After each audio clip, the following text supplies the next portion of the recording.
bezpečný. Štartová formácia je dodržaná a je to štartované. Veľmi dobrá štartovaná korveta. Fantastický štart pre obe korvety. Výborne odštartovaná.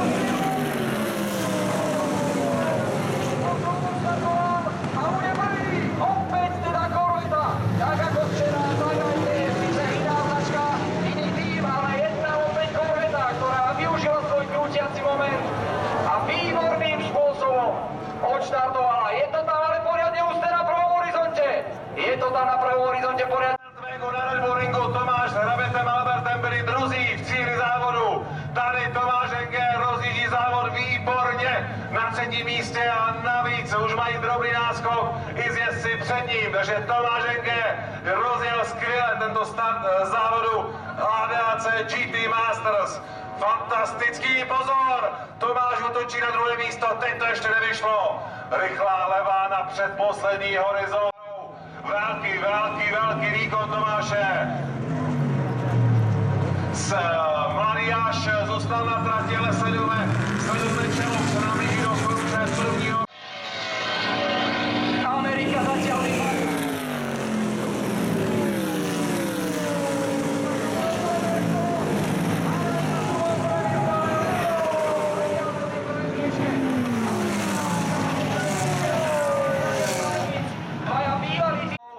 Musí ísť pomaličky do boxov vymeniť ľavú zadnú pneumatiku. Ano, Ralf Leola má velkou smůlu, ale to známe Kajvic. Lonční šampioni jsou rozděleni do tohoto ročníku každý v jiné korvetě, ale tady v dnešním závodě na prvním a druhém místě Bavoráci z první řady jsou až na pátém, respektive sedmém místě, ale Tomáš Enger stále drží své Camaro na třetím místě za dvěmi korvetami. Takže druhého závodu Čech Tomáš Enger na místě druhém, Reiter, teda třetím Reiter Engineering a korvety stále na čele Dany Kajvic, Diego Alesi a Tomáš v tom v těch soutězkách Slovakia Ringu už tlačí na druhé místo Diego Alesio. Štvrtý momentálně Izraelčan Elon Day v tom bielom Mercedese. Mohlo by to výjsť na rovinke, je ten do Camaro pekne rýchle.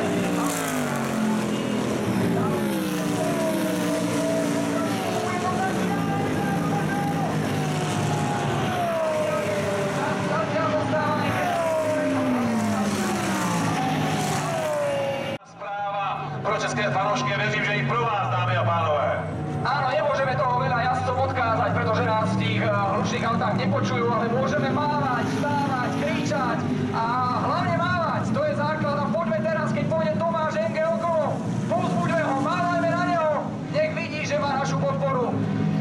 Tomáš Enger v čiernom Camáre, za nimi súboj aj o Tomáš Enger, poďme fandí.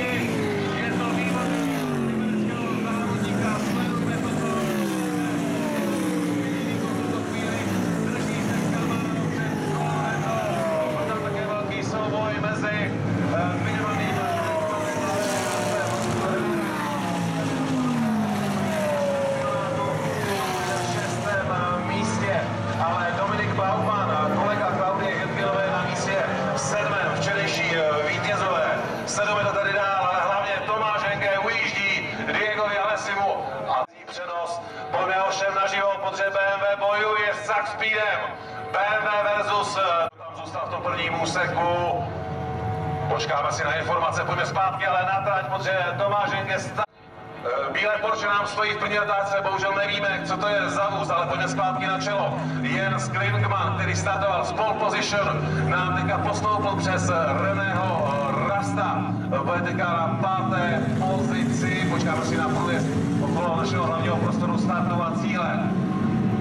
Dany Kajvic, korveta, Tomáš Enger výborně stále na druhém místě s Chevy Camaro. Třetí Diego Alesi, Jens Klingman je čtvrtý, René Simonsen už spomaloval tu na cieľovej rovinke a ťažko povedať, či sa mu podarí dostať sa späť do boxov.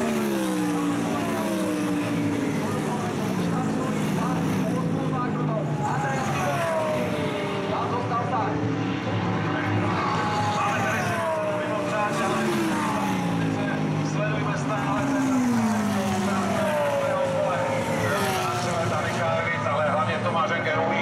dozadu ujíždí Alessimu. To je důležité, když jsme mluvili na Alessi, pozor na Svena Barta s korvetou číslo 13, to je ta modro-bílá korveta. Tady nám zajel, ano.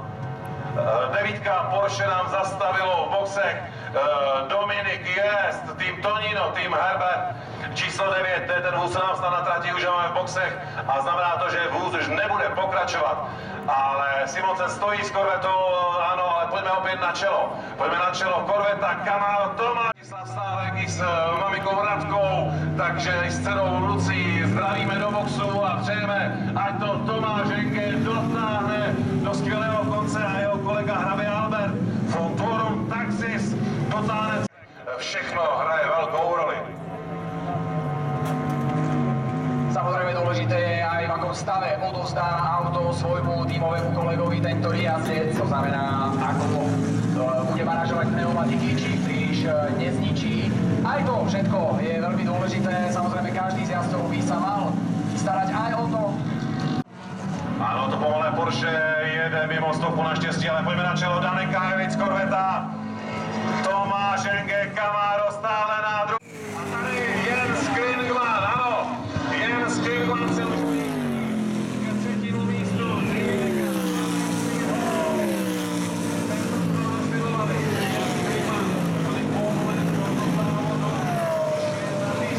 Třetímu místu.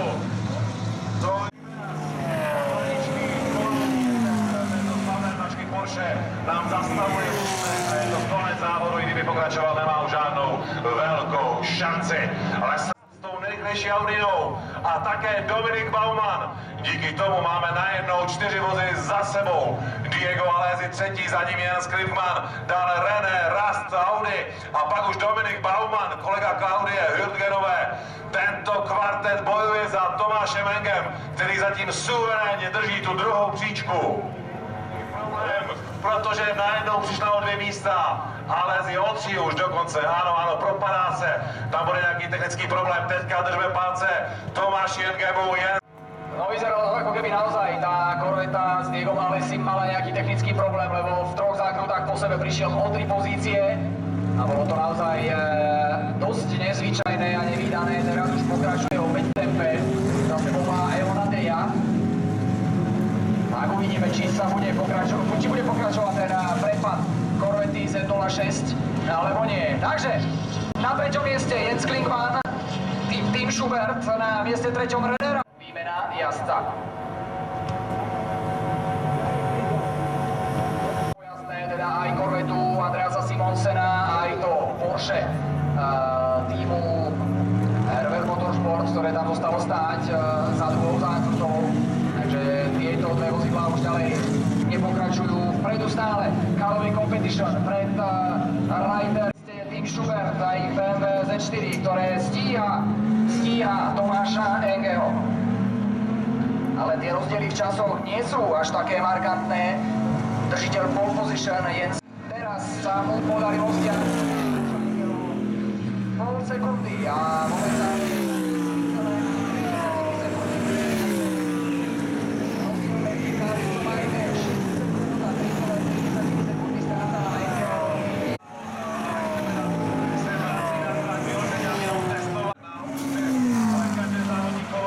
každého jezdce velmi důležité.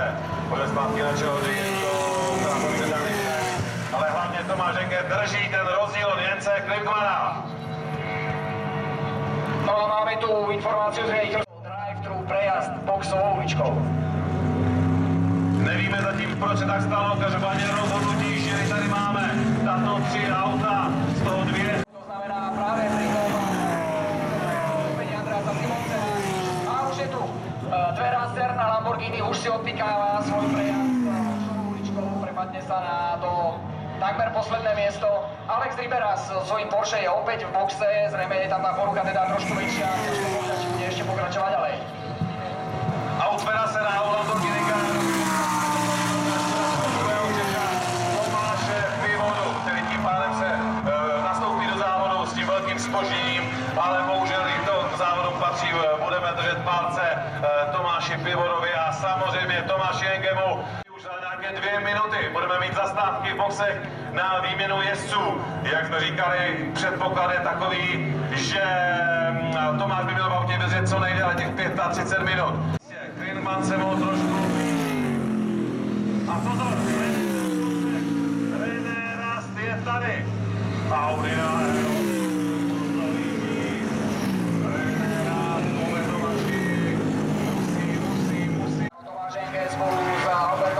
tak si sú pred ďalším veľkým úspechom na Red Bull Ringu. V prvých pretekoch sa im podarilo skončiť na druhom mieste a momentálne to druhé miesto držia ešte stále pred Jensom Klingmanom, ale pripomínam, že to... Televize, kdy Hrabě Albert Motorů Taxis už sedí v přilbě v plné té výbavě a čeká. Jaime Alguersuari, bývalý jazdec Formuly 1. Jaime Alguersuari vystupuje. Mercedesu s číslom 22, môžete si to pozrieť na vlastné oči, ak ste teda na tej hlavnej tribúne Slovakia Ringu. Zatiaľ prvý Daniel Sainz, jazdec, ktorý má... A zrejme ak sa im zastavia Formulary. Christian Engelhardt pokračuje ďalej. Jan van Lachen odovzdáva jeho Porsche a teraz už mladý rýchly Nemec Christian Engelhardt vyrazil z boxov a bude sa on snažiť dostať značku čo najvyššie. Aj v tejto sezóne trošičku slabšie po tej veľkej dominancii na začiatku tohto tisícročia. Porsche je akoby trošku v útlme, ale veľké nádeje vkladá do svojho nového modelu 911. Ano, ale jsme u Porsche, protože se nám vrátil doleva. Pomalý průjezd, povinně pomalý. Albert Motorů Taxis. A teď se nám vrací na plné pecky. Druhé zostane Camaro týmu. Ustavený Camaro GT3 a teraz po Tomášovi Engem je tam Albert Motorů Taxis z Nemecka. A strata... Ano, vidíme Tomáše Engeho, jak jde ke svému týmu. Tomáši, velká gratulace k skvělému výkonu v první části. Jako správný závodník už je u svého týmu a dalšími členy této stáje. Sledujeme ovšem dál, kde pak máme Hrabě Albert. Jede tady na tom svém druhém pomyslném místě, než se nám všechno srovná. Boxe momentálne aj 12 a trošku v prvej prednej časti Audi R8 LMS Markus Winkelhock pustil za volant,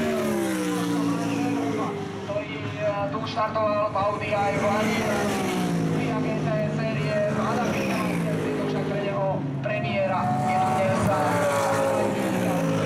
či sa mu podarí posunúť sa v poradí trošičku vyššie.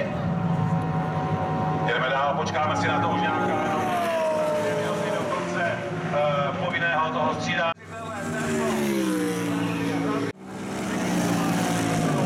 První půli. Pozrieme sa na časy, tak Klaudia Jurgenová stiahla na... Najdlhšie sa udržať s tým náskokom pred Klaudiou Jurgen. Tak sledujeme to, ano, jak říká kolega Jankoš Gravčák, sledujeme to hlavní Česko-Německo. Je to posádka dvou Maximiliánů, Genc a Wolf. A už tam zastavuje v tom prvním úseku, nebo jeden aspoň velmi. Buď to byl defekt zadní pneumatiky, nebo něco s motorem.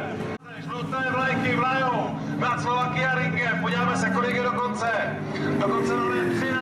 Callaway Competition na prvom mieste pilotuje ju Andreas Wirth, tú bielu korvetu s číslom 1. Dámy a pánové, drama nám pokračuje 11 minut do konce a ta Mercedes KSLS Maxi Vuka stále stojí na tom svém místě u bariéry, u jednoho z horizontů a to byl důvod pro safety car fázi a my teď budeme sledovat, jak jezdci za volanty svých krasavců krouží pomalu a když jsme s Jankem řešili ty různé teorie, tak budeme i po rozjezdu uvidíme, kdy se nám opět závod rozjede. Tomáš Enge, 10 minut do konce a Hrabě Albert stále na místě druhém. Ale pozor, jedna věc, která je velmi důležitá, je to velká výhoda pro Hrabě. Ta výhoda je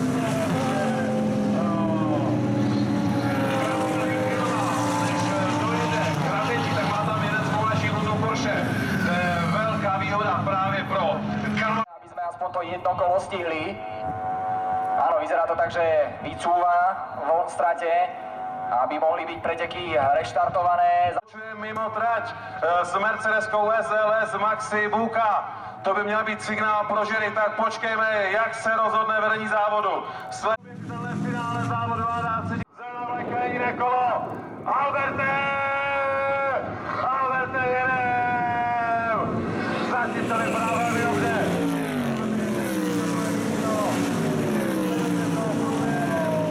Výborně, výborně, výborně. Na čele Corvetta podjela, to nevadí, teďka hlavně je 24 Camaro. Taká rýchla preťahovačka cez 4., 5. zákrutu až do tejto 6. veľmi, veľmi dlhej. Veľmi nepríjemnej a ťažkej zákruty, kde sa dá veľa získať, ale najmä veľa stratiť, ak jazdec urobí chybu. 8. zákruta takisto, skvelé miesto na predbehnutie, sledujeme tie dva čierne vozy, ktoré sú tam, to prvé z nich je na tom druhom mieste, Camaro, ktoré teraz vyráža z 8. zákruty, snaží sa využiť svoj krútiaci moment, ale Klaudia Hürtgenová je poriadne rýchla a bude útočiť cez tretí horizont do zákruty číslo 10. Klaudia Hürtgen má ďalšiu možnosť na predbehnutie, bude to stačiť alebo nie? Púšťa to na brzdy, ale nestačí to. Albert Fanturo taxis to drží. Albert to drží a zatiaľ zostáva na druhom mieste. A už len pár zákrut a dve dlhé rovinky, na ktorých je Camaro rýchlejšie a lepšie. Už nám tam zostalo 80. zákrute stáť, je to